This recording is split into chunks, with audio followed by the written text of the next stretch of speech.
Hello' guys, কি খবৰ সকলোৰে? আশা কৰিছোঁ সকলোৱে ভালে আছে। আৰু মোৰ ছোৱালীক চাওক, এইটো অকণমানি পুৰণা ভিডিঅ' হয়।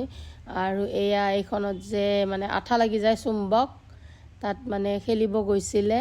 এয়া ভিডিঅ'টো দিয়া হোৱা নাছিলে, ইউটিউব চেনেলত বাৰু দিছিলোঁ, কিন্তু এতিয়া ফেচবুকত দিম বুলি ভাবিলোঁ। ভিডিঅ'টো যিহেতু ডিলিট কৰিব লাগে, স্পেচ মোবাইলত একেবাৰে কম, মানে মোবাইলত স্পেচ শেষ হৈ গৈছে। ভিডিঅ'বিলাক ৰাখোঁতে এডিটিং কৰি দিবও লাগে আৰু জাগাও কম, সেইকাৰণে ভাবিলোঁ পুৰণাবিলাকে বিচাৰি দি কেনে ডিলিট কৰোঁ। আৰু এইখন আছে গাইজ জালুকবাৰী মছজিদৰ ওচৰত। আৰু এইখনৰ নাম হৈছে ৰাম্বল বাম্বল। আৰু ইয়াতে খেলিব আহিলে 1.5 ঘণ্টাত 500 টকা লয়।